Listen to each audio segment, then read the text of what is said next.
समेट लो।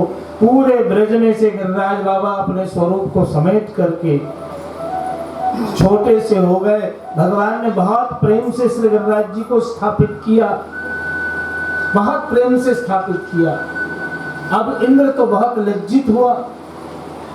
सुरभि गाय का दूध लेकर, सुरभि गाय भी साथ में आई, सुरभि गाय जो है दूध लेकर आई अपने साथ, और इंद्र चल करके भगवान के पास नहीं पहुंचे हैं, दंडवती करते हुए पहुंचे हैं। उसी समय से गिरिराज जी में दंडवती का क्रम प्रारंभ हुआ है। इंद्र ने दंडवती किया, दंडवती करके पहुंचे। सुरभि गाय के दूध से भगवान का अभिषेक किया, ब्रजरज से भगवान को तिलक लगाया, और अपना जो राज मुकुट था वो राज मुकुट उतार करके भगवान के चरणों में रखा और कहा कि आज से देवताओं के राजा कृष्ण होंगे, इंद्र नहीं होंगे। उस दिन से देवताओं के राजा कृष्ण हो गए। अब वो जो सुरभि गाय थी वो कहती है कि भगवान आज आपने गोप कुल की रक्षा की, सबके प्राण को बचाया। गो मतलब इंद्रियां, गो मतलब गाय, आपने सब की रक्षा की, इसलिए है प्रभु आज से आपका नाम है गोविंद। और सुरभि गाय के द्वारा भगवान का नाम हुआ गोविंद। सुरभि गाय भगवान की परिक्रमा करती है, इंद्र परिक्रमा करते हैं, और परिक्रमा करने के बाद इंद्र ने 4 श्लोकों में भगवान की स्तुति की है। इंद्र कहते हैं विशुद्ध सत्वं तव धाम शांतं तपोमयं स्तरजस्तमस्कं मायामयोऽयं गुणसम्प्रवाहो न विद्यते ते ग्रहणानुबन्ध, न विद्यते ते ग्रहणानुबन्ध। हे भगवान, विशुद्ध सत्वम तव धाम शांतम। प्रभु बड़े प्रसन्न हुए इंद्र की स्तुति से, इसलिए उस दिन से देवताओं के राजा भगवान श्री कृष्ण। लेकिन राज्य सिंहासन चलाने की जिम्मेदारी भगवान ने इंद्र को दे दी है कि राज्य तुम चलाओगे, नियंत्रण हमारे पास होगा। और इस प्रकार से श्री गोवर्धन लीला के 4 अध्याय यहाँ पूर्ण होते हैं। गोवर्धन लीला पूर्ण होने के बाद एकादशी की रात्रि में, अर्धरात्रि में श्री यमुना जी में नंद बाबा स्नान करने चले जाते हैं। वरुण के दूतों ने नंद बाबा को पकड़ लिया, नंद बाबा को वरुण लोक लेकर चले गए। सवेरे होते होते हाहाकार मचने के बाद भगवान पहुंचे वरुण लोक में। भगवान वहां से नंदराय जी को लेकर आए तो ब्रजवासियों को वैकुंठ में जाने का चस्का लग गया। ब्रजवासियों का मन हो गया कि अब हम भी वैकुंठ दर्शन कर आए। तो सबको भगवान वैकुंठ में लेकर गए, और वैकुंठ से वापस आने के बाद भगवान की एक नवीन लीला शुरू हुई है, जिसका नाम है तामस फल प्रकरण। 7 अध्याय में ये कथा है। इसी में 5 अध्याय में महाराज की कथा है, और 2 अध्याय में ब्रजवासियों को, ब्रज भक्तों को, ब्रज सुंदरियों को एक शंखचूड नामक दैत्य ले जा रहा था, उससे भगवान ने रक्षा की। और एक नंदराय जी फिर से अन्याश्रय करने चले गए थे अंबिका वन में। वहां सुदर्शन नाम का एक अजगर आया, और अजगर ने सबको लपेटकर खाना शुरू किया। उस समय भगवान ने रक्षा की। ये 7 अध्याय में फल प्रकरण की कथा है। 5 अध्याय में महारास, प्रणय गीत, गोपी गीत, और फिर लास्ट के 2 अध्याय में ये 2 प्रकार की कथा। और महाराज की कथा पूर्ण करके, अंबिका बन की यात्रा पूर्ण करके फिर है युगल गीत की कथा। और युगल गीत की कथा में देवांगनाओं का वशीकरण होता है, देवांगनाएं वशीभूत हो जाती है, भगवान वेणुनाद करते हैं। उसके बाद श्री सुखदेव जी महाराज युगल गीत की कथा सुनाने के बाद सीधे सीधे मथुरा में चले आते हैं। मथुरा नगरी के शोभा का वर्णन, मथुरा नगरी के सौंदर्य का वर्णन, इधर भगवान का जन्म श्रीमद् गोकुल में हुआ और इधर उत्पात मचाना शुरू किया कंस ने। कंस कालनेमी के अंश से उत्पन्न हुआ है, कालनेमी राक्षस के अंश से कंस की उत्पत्ति हुई है। महाराज उग्रसेन का पुत्र है। कंस ने महाराज उग्रसेन अपने पिता को जेल में बंद कर दिया और स्वयं राज्य सिंहासन पे बैठ गए। मथुरा नगरी में सारे मंदिर बंद करवा दिए, सारे तपोभूमि, यज्ञ भूमि, वेद मंत्र, ऋषि मुनियों की पूजा पाठ सब कुछ बंद हो चुका है ब्रज में, मथुरा नगरी में। राक्षसों का साम्राज्य मथुरा में व्याप्त हो गया है। कंस के बड़े बड़े मित्र चाणूर, मुष्टिक, अघासुर, कुवलया, पीड़, बकासुर, वत्सासुर, धेनुकासुर, सक्कासुर, तृणाव्रत, इन सब का वध पहले ही हो चुका है। ध्यान રાખજો, પ્રભુને અસુરોને મારવામાં રસ નથી, પણ ભક્તોની અંદર રહેલી જે આસુરી શક્તિ છે એને ભગવાન મારે છે। બાકી આ અસુરોનું જે મરણ થયું છે બ્રજમાં એ તો એક નિમિત્ત માત્ર છે। પ્રભુને અસુરોમાં રસ છે જ નહીં। પ્રભુને ખાલી ને ખાલી રસ છે એના ભક્તોમાં, બાકી પ્રભુને કોઈ રસ નથી। પ્રભુને સૌથી વધારે કોઈ વાલો કે પ્રિય હોય તો પ્રભુને એના ભક્તો જ છે। અને એમાં તો નામ સ્મરણ તો વિશેષ। આજે જ એક બ્રજવાસીનો પ્રવચન આવતો હતો, બ્રજના બહુ મોટા સંત હતા, એમને બહુ સુંદર વાત કરી કે નામ સ્મરણ, ઓહો, એમાં તો એટલી બધી તાકાત છે કે ઠાકોરજીને પોતાના લોક મૂકીને અને પછી ભક્ત પાસે આવીને ઊભું રહેવું પડે, એટલો બધો સામર્થ્ય છે નામમાં। રામચંદ્રજીના સમયનો પ્રસંગ છે। નલ નીલ કપી દો ભાઈ, લડિકાઈ ઋષિ આશીષ પાઈ। નલ અને નીલ પેલા પથ્થર લઈને અને દરિયામાં પધરાવતા, રામ નામ લખીને એ બધા પથ્થરાઓ તરી જાય। રામજીને થયું કે આ बहुत चमत्कार है, राम नाम लिखा हुआ पत्थर पानी में तैर रहा है। तो राम जी खुद चले गए, देखा कि कोई नहीं है, प्रयोग करें। चोरी करने में कोई पाप नहीं है, चोरी करते हुए पकड़ा जाना पाप। एक पत्थर लिया राम जी ने और समुद्र में डाला। जैसे ही समुद्र में डाला क्या हुआ रुचि बहन? तैर गया। મને ખબર નથી, તમે બધા કહો, ડૂબી ગયો? શ્યોર છો? જોઈ આવ્યા હતા? નહીં, સાંભળેલું છે तो चाले, कहीं वांधो नहीं। अरे प्रभु, कई बार तो ऐसी ऐसी ठाकुर जी लीला कर देते हैं। जैसे वो मैंने एक बार पूछी, भाई सिंहन का दूध सोने के पात्र में रहता है? तो 2-4 लोग बोले हाँ हाँ हाँ। मैंने बोला मैं देता हूँ, मेरे वैष्णव किसी को बोलता हूँ जाकर के ले आओ, गिर बाजू में ही है। ने काठियावाड़ तो अनेक गामडाમાં પછી રાત્રે રખડતા હોય। एक वक्त तो हमने રીતસર રેસમડી ગાલોડમાં દર્શન થયો। 2 વર્ષ પહેલા કથા કરવા ગયા, ઉનાળાનો દિવસ એટલે ટેરેસ ઉપર સૂઈ ગયા। રાત્રે 1:30 વાગે નીંદર ખુલી અને પછી નીચે જોયું તો 5-6 આંટા મારતા હતા। પછી તો 2 મિનિટ માટે તો એકદમ, પછી ઉપરથી નીચે ફોન કર્યો કે તમે તમારામાંથી કોઈ આવીને લઈ જાઓ નીચે। 2-3 જણા હતા બધા આમ। अब कहने का मतलब है कि दर्शन हो जाते हैं। तो जैसे ही राम जी ने वो पत्थर लेकर के जल में डाला, वो पत्थर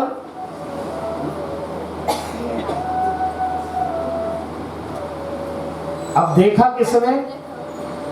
देखा किसने? हनुमान जी ने। हनुमान जी ने देख लिया, राम जी आजीजी करने लग गए, किसी को बताना मत। हनुमान ने कहा सबको बताऊंगा। भगवान ने कहा मेरी बेइज्जती होगी। बोले नहीं बेइज्जती होगी, आपका अच्छा नाम होगा। क्या? तो राम नाम का जो आश्रय करेगा वो तो भवसागर तैर जाएगा, लेकिन राम जिसे खुद डुबा देंगे उसे कोई नहीं तार सकता है। भगवान ना कृपा पात्र बनशो तो प्रभु उद्धार ज करवाना છે। ये प्रभु नो स्वभाव है, ये भगवान का एक स्वभाव है। तो भगवान ने क्या किया? कृपा की, क्योंकि प्रभु का ये स्वभाव है, नाम का आश्रय है, मजबूत आश्रय है। तो मथुरा नगरी में जितने भी राक्षस थे, अनुचर थे, उन सबका अब उद्धार होना है। भगवान की रुचि अपने भक्तों में है। उसी में से अक्रूर जी को कंस ने भेजा है भगवान को लाने के लिए। अक्रूर जी भगवान के ही परम भक्त हैं। तो महाराज उग्रसेन के पुत्र कालनेमी के अंश से कंस का जन्म हुआ है, और कंस के पास भी शिव धनुष है। शिव धनुष लेकर कंस ने एक यज्ञ किया है, धनुष यज्ञ। उस धनुष यज्ञ में कृष्ण को, बलदेव को और नंद बाबा को निमंत्रण भेजा है। नंद बाबा, बलदेव जी, भगवान श्री कृष्ण ब्रजवासियों को छोड़कर, ब्रजवासियों को विरह का दान करने के लिए, ब्रजवासियों को विरह का दान करने के लिए प्रभु सीधे सीधे पहुंचे हैं कहां? मथुरा नगरी में। क्योंकि प्रेम में जब तक विरह न हो तब तक प्रेम जो है वो परिपक्व नहीं होता है। इसलिए श्री हृदय महाप्रभु भी आज्ञा करे हैं कि भाई कम से कम अनवसर काल में, जब प्रभु अन्य अवसर में पधारे तो अनवसर काल में तो अवश्य विरह होना ही चाहिए। विरह के बिना जो है सेवा वो सिद्ध नहीं होती। इसलिए विरह परमम फलम, विरह ही पुष्टि मार्ग का जो है वो परम फल है। विरह से श्रेष्ठ कोई है ही नहीं। और उस विरह का दान सबसे पहले भगवान ने यशोदा जी को किया है। श्री महाप्रभु जी ने बार बार अपने ग्रंथों में आज्ञा की कि क्वचित दुखम यशोदायाः नंदादीनां च गोकुले गोपिकानां च यद दुखम तद दुखम श्यान मम क्वचित। निरोध लक्षणम ग्रंथ ની અંદર શ્રી મહાપ્રભુજીએ સુંદર આજ્ઞા કરી કે જે દુઃખ યશોદાજીને થયું, જે દુઃખનું દાન બ્રજવાસીઓને છે તે દુઃખ તદ દુઃખમ શ્યાન મમ ક્વચિત। એ દુઃખનું દાન હવે મને પણ થાય। तो ये विरह की अवस्था है। अब विरह की अवस्था में पहुंचने के बाद ब्रजवासी तो रात दिन प्रभु स्मरण, भगवत स्मरण में लगे हैं। इस तरफ सबसे पहले धोबी का उद्धार, उसके बाद दर्जी का उद्धार, कुबलेया पीढ़ नामक हाथी है उसका उद्धार, और हाथी का उद्धार करने के बाद सीधे सीधे भगवान कंस के रंग महल में प्रवेश करते हैं। भगवान में 10 रस का दर्शन एक साथ मथुरावासियों को होता है। मल्लानाम शरीरनाम नरवरो स्त्रीनाम स्मरो मूर्तिमान। भगवान ने अपने स्वरूप में एक साथ नवरस का दर्शन कराया, और नवरस का दर्शन कराने के बाद भगवान ने अपने ही स्वरूप में, જેમ આપણે ત્યાં કહેવાય છે, જો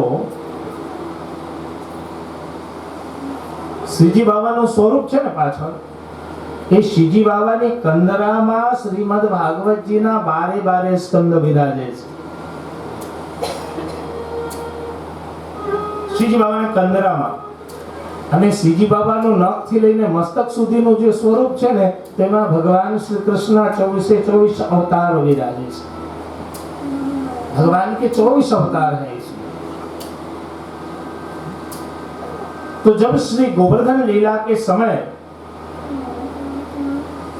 भगवान ने ब्रजवासियों से पूछी कि बताओ क्या करें। तो ब्रजवासियों ने कहा कि तुमने हमें कहा था कि जब तुम पूजन करोगे तो साक्षात पर्वत का देव प्रकट होगा। बोले हाँ हमने कही थी। तो ब्रजवासियों ने कहा कि उससे कम हमें नहीं चाहिए, हमें तो तुम्हारे देवता का दर्शन करना है कि पर्वत में रियल देव कौन છે। બધી સામગ્રીઓ સજાડી ગઈ ને બધાની આગળ આવીને ભગવાન ઊભા રહી ગયા અને જ્યાં ભગવાન ઊભા રહ્યા ને ત્યાં થયું શું કે પ્રભુ ધ્યાનમાં ગયા ને ધ્યાનમાં જતાની સાથે પેલા પર્વતમાંથી બરોબર 7 વર્ષનો જ બાળક અને જેના સહસ્ત્ર ભુજા છે, जिसके हजारों हाथ हैं और 7 साल का ही बालक जो है सामने पर्वत में से प्रकट हुआ। अब वो बराबर प्रकट हुआ तो ब्रजवासियों ने कही कि अपनो जैसो कन्हैया है वैसो ही वाको भी स्वरूप है, कि दोनों में कोई अंतर नहीं है। હવે ચાલો આપણે 2 મિનિટ એની ચર્ચા કરીએ। પેલો બરોબર જે સામેથી પ્રગટ થયો અને બરોબર एक कृष्ण सामने है, कहाँ है? सामने है। दूसरा कृष्ण कहाँ है? उसके सामने। यहाँ ब्रज को ठाकुर है और सामने कौन प्रकट भयो? पर्वत को देव।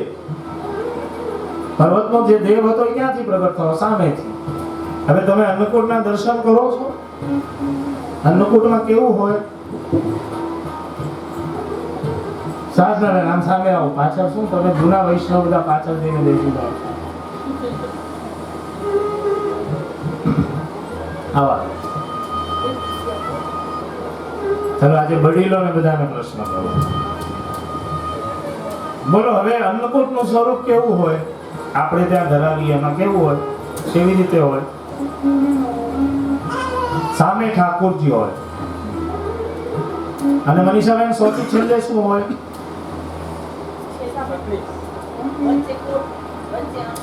હા હા એટલે સખડી સૌથી છેલ્લે હોય ને તે કોટમાં શું આવે?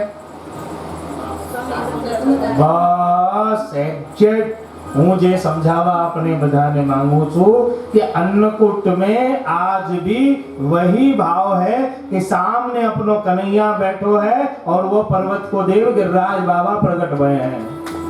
એટલે બે કૃષ્ણની ભાવના અત્યારે પણ છે, એ જ વસ્તુ સમજાવવું હતું મારે। એટલે હું છે ને વિનુભાઈને ત્યાંથી મારે ગોવર્ધન લીલા લેવાની ઈચ્છા હતી। भरत भाई के यहाँ कथा हुई थी तब भी मैंने सोची कि लूं, समय नहीं बचो। फिर विनु भाई के यहाँ सोची लूं, समय नहीं बचो। फिर भरत भाई के यहाँ सोची लूं, समय नहीं बचो। अभी ब्रजेश भाई के यहाँ ये मनोरथ पूरे हो गए। आज है एकदम जेने एग्जेक्ट गोवर्धन लीला आपने करी शकीए ए आज। तो देखो तो जो देव वो डूंगर मतलब पर्वत में से प्रकट हुआ वही श्रीनाथ जी है। અને જે કૃષ્ણ એની પૂજા કરાવે છે, એને સામગ્રી હરોગાવે છે, એને કહેવાય યશોદોત્સંગ લાલિત કૃષ્ણ। तो जो यशोदोत्संग लालित है वो सबके बस में है और श्रीनाथ जी स्वतंत्र है। श्रीनाथ जी ऊपर कोईનું બસ ચાલે તેમ નથી। છેલ્લે મહાપ્રભુજીની બહુ ઈચ્છા હતી કે શ્રીજી બાબા છે ને કે મંદિરમાં નહીં બિરાજે, પણ શ્રીજી બાબા માયના નહીં, એમને મંદિરમાં બિરાજવું હતું। તો છેલ્લે 20 વર્ષ પહેલા પૂર્ણમણ છત્રી 1.25 લાખ રૂપિયા લઈને આવ્યા ને 1.25 લાખ રૂપિયા પાયોમાં જ લાગી ગયો। અને પછી 20 वर्ष तक दक्षिण में जाकर काम किया। 20 साल के बाद जब आए तब श्रीनाथ जी का मंदिर सिद्ध हुआ है। तो ये जो सुंदर भाव है कि अपने यहाँ केवल और केवल जो नाथक द्वारा में विराजते हुए श्रीनाथ जी हैं वो देव है। क्या है? देव है और सर्वतंत्र स्वतंत्र है, किसी के अधीन नहीं है, वो किसी की नहीं मानते। और हमारे घरों में जो है वो कौन है? यशोदोत्संग लालित। ये जो है ना यशोदा जी के अधीन है। इसलिए इनको महाप्रभु जी ने कह दी कि भाई तुम उनके यहाँ लड्डू खा करके रहना, तो પછી આપણે ત્યાં પ્રભુ ખાલી લાડવો જ આરોગે છે। મહાપ્રભુજી આજ્ઞા કરી કે મિશ્રી આરોગજો, એટલે પછી મિશ્રીની પણ સેવા ચાલે, પણ શ્રીજીને ચાલે નહીં। એમને બરોબર રીતસર જો ભોગ નહીં આવે તો શ્રીજી ત્યાં આગળ ઉત્પાત મચાવી દેશે। એવા પ્રસંગો પણ બની ગયા છે કે મંદિરમાં લીંબુ નથી તો ચિંતુ મુંબઈથી બેન ભરીને લીંબુ આવી જાય, क्योंकि सीजी बाबा को केवल लींबू कब चाहिए। अपने यहाँ तो राजभोग जैसे अपने धराવો છો ને તેમાં મરચા મીઠું ને લીંબુ નથી પધરાવતા, પણ રીત છે એક વાટકીની અંદર મીઠું લીંબુ ને મરચું ત્રણે પધરાવવું જ જોઈએ, જેથી કરીને પ્રભુને કંઈ ઘટતું વળતું હોય તો પ્રભુ આનંદપૂર્વક આરોગી શકે। આવે છે ને બસ, તો આ જે છે ને એ ખાસ આવવું જ જોઈએ। હવે બીજી વાત કરીએ કે એક વખત શ્રી નવનીત પ્રિયાજીને પૂછવામાં આવ્યો કે ભોગ શ્રृंगार मैया सुन मुकु श्री विठ्ठल नाथ के हाथ को भावे, जाऊ क्या यशोदा जी की सेवा में कई उणप है? तो बात बहुत अच्छी है, सुनो ध्यान से। श्री ठाकुर जी ने कही कि यशोदा जी की सेवा में कोई खोट नहीं, પણ યશોદાજીમાં મહાત્મ્ય જ્ઞાનનો અભાવ છે। બરોબર સમજો હું શું કહેવા માંગુ છું। યશોદાજીમાં શું છે? મહાત્મ્ય જ્ઞાનનો અભાવ છે।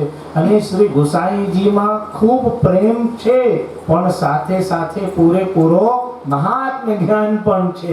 એટલે એનો મીનિંગ શું થયો કે યશોદાજીને કંઈક અરોગાવવું હોય ને, જેમ કાલે આપણે ત્યાં સૌર્ય પધાર્યા, તો પહેલેથી બતાવી દેવામાં આવ્યું કે આને આનાથી વધારે લેવા દેશો નહીં। મને હું સાંભળી ગયો હતો કે રવિભાઈ સાક્ષીમાં છે જ અત્યારે, એટલે રવિભાઈએ બહુ ધીમેથી સાધનાંગીને વાત પણ કરી કે જો આનાથી વધારે લેવા દેશો નહીં, એના મમ્મીએ કહીને આ યશોદાજીનો ભાવ થયો। પણ હવે ગુસાઈજી હોય તો શું કરે? ગુસાઈજીને ખબર છે કે ભાઈ આ બાળક તો છે પણ કોણ છે? બ્રહ્મ છે। એટલે ખાલી આ ઢોર કે એક બીજામાં શું હોય, એને તો હજારો બીજા લેવડા હોય તો લેવડાવ લેશે, એનું પેટ ખરાબ नहीं થાય। आप समझ में आई गुसाई जी के प्रेम में और यशोदा जी के प्रेम में ये अंतर है। आ बेना प्रेम में આવી રીતના અંતર છે। यशोदा संग लाली और श्री गुसाई जी के जो लाडीले हैं प्रभु, तो अब गुसाई जी હવે ગુસાઈજી ને છે ને યશોદાજીને માખણ ધરવા હોય તો કેવી રીતે ધરાવે? માખણમાં મિશ્રી ભેળવીને ધરાવી દે। પણ ગુસાઈજીને માખણ ધરાવવું હોય તો કેમ ધરાવશે? માખણમાં ભેળવીને પણ ધરાવે, અલગથી પણ માખણ ધરાવે ને અલગથી પણ મિશ્રી ધરાવે। જય હો। यशोदाजी में याद आई आपने पर तो श्री गोसाई जी कैसे धराएंगे? ये अलग से भी माखन धराएंगे और अलग से भी मिश्री धराएंगे। क्यों?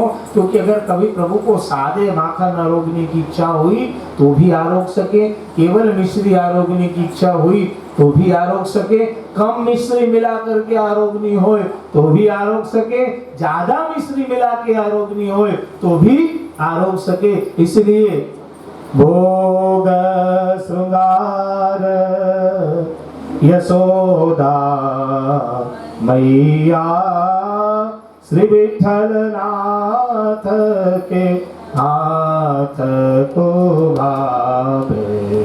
भोग श्रृंगार यशोदा मैया, भोग श्रृंगार यशोदा मैया श्री विठ्ठल नाथ के तू दधी माखन मुझसे छिपावे कि भैया तू तो मुझसे छिपा लेती है, लेकिन श्री गुसाई जी को मेरे स्वरूप का महात्म्य ज्ञान है। श्री गुसाई जी ऐसा नहीं करते हैं और श्री गुसाई जी बहुत भाव से मुझे सब सामग्री अंगीकार कराते हैं। तो इस प्रकार से उसी भाव से आज भी अपने यहाँ अन्नकूट में प्रभु विराजते हैं। तो जो सातों निधि स्वरूप है वो क्या है? यशोदोत्संग लाली थी। इनको किसी का पैसा नहीं चलेगा, किसी का नहीं। वैष्णव सिवाय का एक कण भी इन्हें नहीं चल सकता है। लेकिन श्री जी को किसी का कोई प्रतिबंध नहीं है, क्योंकि वो देव दमन है और सर्वोद्धारक है। कैसे हैं श्री जी बाबा? सर्वोद्धारक हैं। वो सबके लिए विराज रहे हैं, वहां जो भी जाएगा उसकी कामना पूरी होगी। लेकिन जो निधि स्वरूप है वो सबके लिए नहीं, वो किसके लिए? अपने निज वैष्णवों के लिए ही विराज रहे हैं। तो इस प्रकार का सुंदर भाव प्रकट होता है कहां से? गोवर्धन लीला में से। तो इस प्रकार का भाव प्रकट करने के बाद भगवान में कितने रस के दर्शन हुए? 9 रस के दर्शन एक साथ हो गए। क्योंकि जिस प्रकार से श्री जी बाबा के कंदरा में श्रीमद् भागवत के 12 स्कंद का समन्वय है, उसी प्रकार से श्री जी बाबा के स्वरूप में श्रीमद् भागवत के 24 अवतार का समन्वय है। एक रीते जोवा जाओ तो आपने बरोबर कहता ज होइए कि भगवता अयम भागवतम, जे भगवत स्वरूप છે તે જ શ્રીમદ ભાગવતજી। અને શ્રીમદ ભાગવતજીના એક એક શ્લોક, એક એક સ્કંદ, એક એક અધ્યાય બધી રીતે પૂર્ણ રીતે શ્રીજી બાબામાં વિરાજે છે। તો આવો હવે આપણે અહીંયાથી આગળ વધીએ તો પ્રભુ ક્યાં પધાર્યા? મથુરામાં। और मथुरा में पधारने के बाद भगवान में नवरस का दर्शन हुआ। नवरस का दर्शन होने के बाद कंस के बड़े बड़े योद्धा चाणूर मुष्टिक के साथ भगवान ने युद्ध किया, और युद्ध करने के बाद अंत में भगवान ने कंस के साथ युद्ध किया है। जैसे ही कंस के साथ युद्ध किया है, कंस के ऊपर भगवान ने मुष्टिका का प्रहार किया, और मुष्टिका का प्रहार होते ही कंस सदा सदा के लिए प्रभु के चरणों में समा गया है। कंस की दिव्य आत्मा प्रभु के चरणों में प्रवेश कर गई है। बोलिए श्री कृष्ण कन्हैया कृष्णचंद्र भगवान की। उसके बाद महाराज उग्रसेन को गादे तिलक करके अपने पिता वसुदेव और देवकी को कैद से मुक्त करके भगवान का यज्ञोपवीत संस्कार हुआ, और भगवान पहुंचे हैं शांतिपनी आश्रम में। आइए हम सब 2 मिनट के लिए भगवत नाम का आश्रय करें, उसके बाद आगे की कथा में कराओ। भगवत नाम लेवड़ाओ।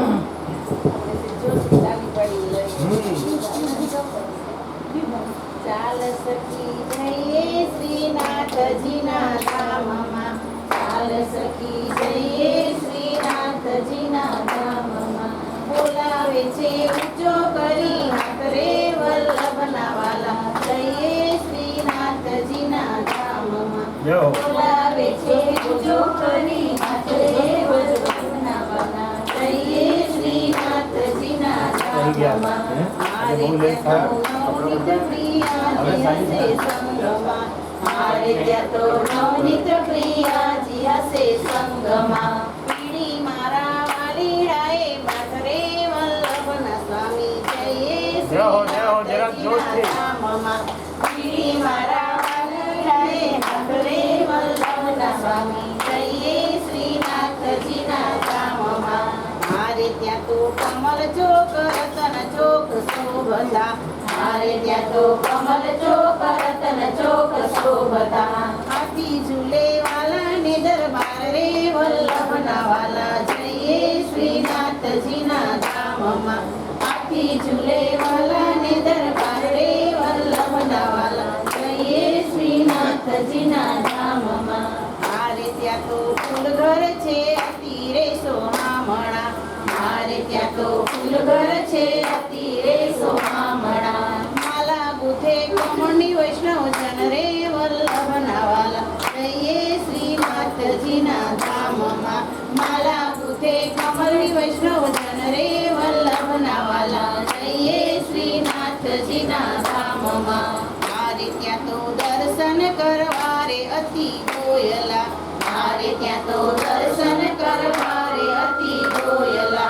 ઝાપટિયાની ઝાપટ તળા તળ રે વલ્લભના વાલા, જઈએ શ્રીનાથજીના ધામમાં। ઝાપટિયાની ઝાપટ તળા તળ રે વલ્લભના વાલા, જઈએ શ્રીનાથજીના ધામમાં।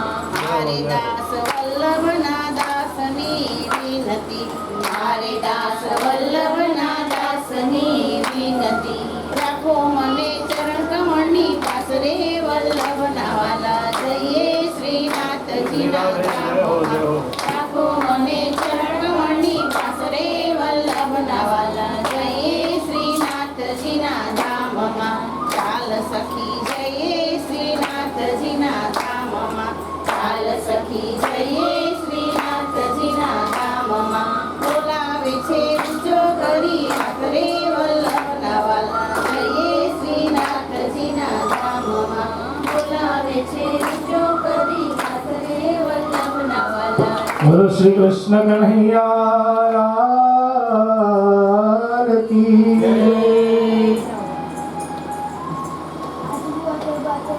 तो भगवान शांतिपनी आश्रम में पधारे हैं. શાંતિપનીમાં અત્યારે પણ શ્રી મહાપ્રભુજીની બેઠકજી બિરાજે છે અને ત્યાંનું મહાત્મ્ય પણ ખૂબ જ મોટું છે. સમયનો અભાવ છે એટલે એ ચર્ચા નથી કરતો, પણ શાંતિપની આશ્રમની અંદર જે વખતે શ્રી વલ્લભ પ્રભુ પધાર્યા અને કમલાજીને ત્યાં પ્રત્યક્ષ ભગવત સ્વરૂપનું દર્શન થયું. સાક્ષાત શ્રી ઠાકોરજીની બાલ લીલા ત્યાં આગળ બિરાજે છે. પ્રભુ ત્યાં વિદ્યાભ્યાસ માટે પધાર્યા હતા. એ પ્રભુની विद्याभ्यासनी भूमि है। वहां भगवान की मित्रता होती है श्री सुदामा जी के साथ, और श्री सुदामा जी से मित्रता होने के बाद जब भगवान विद्याभ्यास करने के बाद वहां से निकलने लग गए, तो तब सुदामा जी की पत्नी सांदीपनी की पत्नी के पास भगवान पहुंचे। सांदीपनी ऋषिની પત્ની છે ને એ ભગવત સ્વરૂપને ઓળખી ગયેલા કે આપણે ત્યાં જે બાળક ભણવા આવ્યો છે એ બાળક કોઈ સામાન્ય નથી, સાક્ષાત પુરુષોત્તમ છે એ જાણી ગયા હતા. એટલે જ્યારે ગુરુ દક્ષિણાની વાત આવી તો सांदीपनी ऋषि कहे कि नहीं, हम क्या आप हमारे आंगन में आए, ये इससे बड़ी और कृपा क्या हो सके। लेकिन सांदीपनी की जो ऋषि की पत्नी थी वो तो प्रणाम की कि हे अजीत, हे नारायण, मैं तो आपको जानती हूँ, आप स्वयं अजन्मा अविनाशी हैं, आप तो इस कुटिया में आकर के हम सब के ऊपर कृपा करने के लिए पधारे हैं। बड़ी दैन्यता पूर्वक जब प्रार्थना की तो प्रभु का हृदय द्रवीभूत हो गया। प्रभु कहते हैं कि कोई इच्छा हो तो बताओ मैया। कहती है कि आप जब तक यहाँ रहे तब तक मन लगा, लेकिन अब आपके जाने के बाद मन नहीं लगेगा। कि भगवान, मेरा भी एक पुत्र था और हम जब प्रभास क्षेत्र सोमनाथ वहां जब स्नान करने गए तो वो डूब गया और आज तक हमें मिला नहीं। ભગવાન પધાર્યા, દરિયામાં પધાર્યા, ઉપરના લોકમાં પધાર્યા અને ગમે ત્યાંથી ગુરુ માતાના પુત્રને ગોતીને અને પછી પ્રભુ ત્યાં ઉજ્જૈની પધરાવા ગયા. શાંતિપનીજીને પધરાવીને પ્રભુએ પ્રાર્થના કરી કે હવે મને રજા આપો. ત્યાંથી ભગવાન મથુરા પધાર્યા. હવે મથુરામાં પણ ભગવાનને માખણ મિશ્રી માટે કોઈ પૂછતું નથી, એટલે ઉદ્ધવજી સાથે ભગવાનની મુલાકાત થઈ. ઉદ્ધવજી સાથે ભગવાનનો સંવાદ થયો. बड़ा सुंदर संवाद है वो भी। उद्धव जी भगवान को समझाते कि तुम भूल जाओ उसे, गोपियों को। भगवान कहते हैं कि हे उद्धव, मैं तो भूल जाऊं पर जो याद कर रहे हैं उन्हें रोको, उन्हें समझाओ। आ गीतનું નામ છે ભ્રમર ગીત. જેમ નદીમાં પેલી ભમરી આવે ને ગોળ ગોળ, અને એમાં કોઈ તણાઈ જાય તો બહાર ન આવી શકે, એટલે આમાં કૃષ્ણ પ્રેમનો એવો પ્રવાહ છે કે એમાં એક વખત તણાઈ જશો તો અંદર સીધા ઉતરી જશો, પછી બહાર નહીં આવી શકો. એટલા માટે આ ગીતનું નામ છે ભ્રમર ગીત. અને ભ્રમર ગીતનો બીજો અર્થ છે કે માણસ ભ્રમમાં પડી જાય, ત્યાંમાં કોને કોણ કેવી રીતે કહે છે. ભ્રમર ગીત જે ભ્રમમાં નાખે. અને ભ્રમર ગીતનો ત્રીજો એવો અર્થ છે કે દુનિયાના તમામ સંસારના ભ્રમ દૂર થઈ જાય, માટે આ ગીતનું નામ છે ભ્રમર ગીત. અને એની શરૂઆત કેવી રીતે ખૂબ સુંદર કે જ્યારે શ્રી ઉદ્ધવજી રાધા રાણી અને ગોપિકાઓને સમજાવવા પધાર્યા અને ત્યારે જ એક ભમરો છે ને ગુનગુન કરતો આવી ગયો અને ભમરો આવીને ક્યાં તો ગોપીજનના ચરણમાં બેસી જાય છે, गोपियों के चरण में बैठता है। तब गोपी क्या कहती है? गोपी कहती है कि मधुपके तब बंधो मास प्रसांग्रहि सपत्न्या कुछ बिलुलित माला कंकुमस्मस्रुभिर्ना बहत मधुपतिस्तन्माननीनां प्रसादं यदु सदसि विदन्यं यस्य दूतस्त्वमिद्रुत।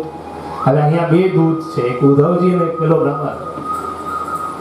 तो देखो गोपी क्या कहती है कि मधुपकित बबंधो मास प्रसांग्रहि सपत्न्या, हे भंवरा, हे भ्रमर, मुझे स्पर्श मत करो, मेरे पैर को मत छुओ। उद्धव जी कहते हैं कि क्या हुआ, भ्रमर ने पैर छू लिया तो ऐसे क्या अपराध हो गया? अरे भमरो पगमावी ने बेसी जाए में भमरा શું વાત હોય? તમે બધા એમ ભમરાને કેમ બોલી રહ્યા છો?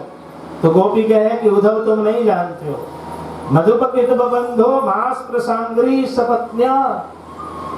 આ ભમરો ક્યાંથી આવ્યો છે તમને ખબર છે ઉદ્ધવ? તો ના, तुम्हारी सौतन रहे से कहां? माननीनाम प्रासादम, मथुरा के महल में लक्ष्मी जो है वो मेरी सौतन है, और लक्ष्मी ने अपने हृदय में केसर का लिप्पन किया है। उस केसर वाले हृदय में भगवान ने बैजंती की माला लक्ष्मी को पहराई है, और उस बैजंती के फूल में जो चिपका हुआ केसर है, उस केसर पे ये भ्रमर बैठ कर आया है। એટલે ભમરાનો આગળનો ભાગ કેસરી હોય, એટલે એના મોઢામાં એ સ્વામીજીનો કેસર લાગી ગયો છે અને એનું મોઢું છે ને હવે હેઠું થઈ ગયું છે, નહીં મોઢે અમારા પગને સ્પર્શ કરે છે, અમે છોવાઈ જશું। એટલે કે यहाँ प्रेम का ताना है, प्रेम का बड़ा अद्वितीय स्वरूप भ्रमर गीत में। भाई तैयारी રાખજો નેક્સ્ટ ક્યારે, કારણ કે ભ્રમર ગીતનો જે આનંદ છે ને જુદો છે। तो मधुपकित बबंधो मास प्रसांग्रहि सपत्न्या कुछ बिलुलित माला कंकुमस्मस्रुभिर्ना। राधा जी के हृदय में जो लगे हुए, लक्ष्मी के हृदय में जो लगे हुए केसर हैं, उस केसर पे ये भौरा बैठता है, इसलिए भौरा के मुख में भी केसर लगा है, और ये भौरा अब हमारे चरणों को छू रहा है तो हम छू जाएंगे। ઉદ્ધવ કે એમાં એનો શું વાક છે? અને ખરેખર ભ્રમર કોઈ છે નહીં, પણ ભ્રમર રૂપે પોતે શ્રી ઠાકોરજી પધાર્યા હતા ગોપીઓના ચરણ સ્પર્શ કરવા। એ ઉદ્ધવને પછીથી ખબર પડી, એ ભ્રમર કોઈ દૂત નહીં है भगवान का। પેલો ભમરો એ પોતે શ્રી ઠાકોરજી હતા, અને શ્રી ઠાકોરજી પધારે છે ઉદ્ધવજી સાથે ગોપીઓ જે સંવાદ કરશે એ સંવાદના રસને પીવા માટે। और बहुत सुंदर उपालंब, हिंदी में उपालंब कहवाय, जेने આપણે વ્યંગ કરીએ, તાણો મારીએ, સંભળાવીએ, કઈ પ્રેમની અભિવ્યક્તિ કરીએ, ऐसा प्रेम अभिव्यक्त करके और गोपियां शांत हो जाती। गोपियां शांत हुई। शांत होने के बाद उद्धव जी को कृष्ण प्रेम का ज्ञान हुआ। कैसे उद्धव जी को कृष्ण प्रेम का ज्ञान हुआ? तो सकृदधर सुधाम स्वाम मोहिनीं पाययित्वा, भ्रमर गीत के दूसरे श्लोक। जब ज्ञान हुआ उद्धव जी को, ब्रह्म का ज्ञान हुआ, तब उद्धव जी आए थे कृष्ण कृष्ण कहते हुए और लौटे राधा राधा कहते हुए। राधा राधा कहते हुए उद्धव जी लौटते हैं, और उद्धव जी के लौटने के बाद जैसे ही ब्रज में उद्धव जी लौटे, भगवान ने उद्धव जी को समझाया, उद्धव मन न भये 10-20, एक मन थो गयो श्याम संग। उद्धव गोपिकाओं को कहते हैं कि तुम तुम्हारे मन को ब्रह्म में लगा दो। तो गोपियां कहती है कि उद्धव मन न भये 10-20, कि मन जो 1, 2, 3, 10, 20 होए तो आपने अलग अलग ठेकाने मन ने लगावी दઈએ। पहले एक ज मन હતો મારી પાસે, और उस मन को श्याम सुंदर लेकर चले गए। अब दूसरा मन ही नहीं है जो हम ब्रह्म में लगा दें। तो फिर उद्धव कहते हैं कि सुनो, श्याम सुंदर जिसे तुम प्रेमी मान रही हो वो प्रेमी नहीं, वो भगवान है। तो गोपी कहती कि हम भगवान कैसे मान लें? हे उद्धव, वो तुम्हारे लिए भगवान होगा, हमारे लिए तो वो आनंद कंद है। हमने तो माखन खिलाया है, हमने नृत्य किया है, हमने उनके साथ क्रीड़ा की है। हे उद्धव, कहता है सब ब्रह्म है, जो आतत्व ज्ञान कहता है सब ब्रह्म है, तो फिर ब्रह्म होके ब्रह्म को उपदेश क्यों दे रहा है? शब्द समझो कि कहता है कि सब ब्रह्म है, सब ब्रह्म है, मैं भी ब्रह्म, तू भी ब्रह्म, ये भी ब्रह्म, ये पूरा जगत ब्रह्म, तो फिर ब्रह्म होके ब्रह्म को ब्रह्म का उपदेश क्यों दे रहा है? क्या एक ब्रह्म दूसरे ब्रह्म से छोटा बड़ा होता है? हे उद्धव, ध्यान रखो कि मन रूपी मैले कपड़ों को धोने के लिए अगर सूखे कपड़े पे साबुन घिसेंगे तो कपड़ा फट जाएगा। पहले कपड़े को थोड़े से पानी में भिगो दीजिए, पानी में भिगोने के बाद साबुन घिस दीजिए, साबुन घिसने के बाद थोड़ा सा उसे निचोड़ दीजिए, निचोड़ने के बाद झटकार करके और डोरी पे सुखा दीजिए। कपड़ा स्वच्छ भी हो जाएगा और कपड़ा सूख भी जाएगा। ये कपड़ा जो है वो हमारा मन है। હવે मन रूपी મેલા કપડાને ધોવા માટે જ્ઞાન એ સાબુ છે, પણ કોરા કપડાઓ પર સાબુને જો ઘસશો તો વસ્ત્ર ફાટી જશે। मन रूपी मैले कपड़े को पहले भक्ति रूपी जल में भिगो दो, मन को पहले प्रेम करवाओ भगवान से, और भक्ति रूपी जल में भिगोने के बाद ज्ञान रूपी साबुन से घिस करके हरि के वियोग में उसे निचोड़ करके, हरि के विप्रयोग में नेत्र को निचोड़ करके और वैराग्य के झरोके से झटकार करके ब्रह्म चिंतन की डोरी पे मन रूपी कपड़े को रख दो। सदा सदा के लिए स्वच्छ होकर के भगवत चरणारविंद में प्रवेश कर जाएगा। समझायो कि नहीं? आ जरा છે બધું ઊંધું ચીધું છે। मन रूपी मैले कपड़ों के कपड़े को ज्ञान रूपी साबुन से धोने के पहले भक्ति रूपी जल में भिगो दीजिए।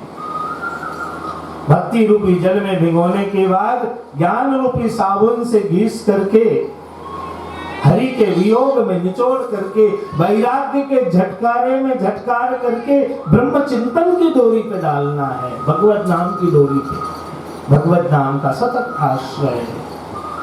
उद्धव को लगा कि जिस वेदांत को लेकर मैं आया हूँ उस वेदांत की शुरुआत तो इनके चरणों से हो रही है। तब उद्धव ने कहा कि बस आशा महो चरण रेणु जुषाम हम श्याम वृंदावने केवल गुलमलत औषधि नाम, कि बस मेरे प्रभु अगर अगला जन्म मिले तो बस यही वृंदावन में किसी धूल में, किसी मिट्टी में जहाँ गोपियां चरण रखती है उस मिट्टी में, बंदर में, गाय में, पशु में, पक्षी में, सुख मयूर हंस आदि, लेकिन इसी ब्रज में जन्म जन्म जन्म दीजे ब्रजवसी हो। આપણે હિંડોળા વડા કરાવીએ ત્યારે શું કહીએ? અહો વિધિના તોપે અચરા પસારી પસારી। दान के दिन में भी कहते हैं अहो विधिना तोपे अचरा पसारी पसारी मांगो, जन्म जन्म दीजे ब्रज बसियो, कि जन्म जन्म में मुझे ब्रज मिले। और उसके बाद भी उद्धव का मन शांत नहीं हुआ ना, तब उद्धव कहते हैं कि नंद बंदे नंद ब्रज स्त्री नाम आद रेणुम वीक्षण सह यासाम हरि कथोद्गीतम पुनाति भुवनत्रयम। કે નંદ બાબાને યશોદા મૈયાના જે ચરણની ધૂળી છે ને, જો હવામાં ઉડી જશે ને તો ત્રિભુવનમાં રહેલા દોષો દૂર થઈ જાય અને ત્રિભુવનનું કલ્યાણ થઈ જશે। એ પછી બ્રહ્માજીનો લોક હોય કે વિષ્ણુનો લોક હોય કે મહેશનો લોક હોય, ખાલી બસ ચરણ રેણુ जुषामहम श्याम, चरण रेणु में वो सामर्थ्य है। એટલે એક વખત શ્રી રાધાજીએ ભગવાનને પ્રશ્ન કર્યો कि कन्हैया तुम्हारा इष्ट कौन है? तुम्हारा इष्ट कौन है? तो भगवान कहते हैं कि तुम राधिका। राधिका को भगवान ने पूछा कि तुम्हारा इष्ट कौन है? तो तुम कन्हैया। फिर भगवान ने कहा ये बताओ हम दोनों का इष्ट कौन है, हम दोनों का इष्ट कौन है। तब भगवान ने कहा कि कोई और नहीं, बस ये ब्रज की मिट्टी, ब्रजराज, ये ब्रज की जो मिट्टी है वो हम दोनों का इष्ट है, इसी को चखने के लिए तो मैं प्रकट हुआ हूँ। એટલું સામર્થ્ય છે રજમાં, એ માટીમાં એટલી શક્તિ છે કે જ્યાં રસખાન જી કહેતા હોય હરિતાહી અહીર की છોહરિયા, તાહી અહીર की છોહરિયા, છછિયાવર છાછ નાચ નચાવે, તાહી અહીર की છોહરિયા, છછિયાવર છાછ नाच नचावे। એટલું સામર્થ્ય સાહી અહીર की છોહરિયા। भगवान को कहती है मैं छाछ पिलाऊंगी, नृत्य करो, तो भगवान नृत्य करने लग जाते हैं। जाको वेद रटत ब्रह्मा रटत, नारद सुत व्यास रटत, गजनी गज गीत रटत, पावत नहीं पारवी। नारद सूक व्यास सब बुलाते रह गए, लेकिन किसी की आवाज वहां तक नहीं पहुंची। और वो ब्रज की गोपियां कहती है मोहन बांसुरी बजाओ, माखन खिलाऊंगी, तो मोहन बांसुरी बजाते हैं। मोहन नृत्य करो, छाछ पिलाऊंगी, तो छछिया भरी छाछ पे नाच नचाए। भगवान दोनों हाथ से ऐसे कर लेते हैं, गोपी छाछ पिलाती है तो प्रभु पीते हैं। ये प्रेम ब्रज के सिवाय और कहाँ मिलेगा। इसीलिए प्रभु को बार बार ब्रज की याद आती है, बार बार ब्रज का स्मरण होता है, ब्रजवासियों की याद आती है। उद्धव जी ने देखा प्रभु की ऐसी अनोखी लीला, ऐसी अद्भुत लीला, उद्धव को समझ में आ गया कि प्रभु ने मुझे प्रेम के रंग में रंगने के लिए भेजा। और प्रेम के रंगों में रंग करके उद्धव चले आए। तत्पश्चात श्री बलदेव जी और भगवान दोनों मथुरा पे सुखपूर्वक निवास कर रहे थे। इसी बीच कंस के ससुर महाराज जरासंध को जब जानकारी हुई कि कंस की मृत्यु हुई है और मेरी दोनों बेटी विधवा हो गई है, तो भारी भरकम सेना लेकर के कंस ने, जरासंध ने मथुरा पे आक्रमण किया। मथुरा पे आक्रमण होने के बाद भगवान सहन करते रहे। बहुत से युद्ध बालपन में ही, बचपन में ही भगवान ने संपन्न किया। अब युद्ध संपन्न होने के बाद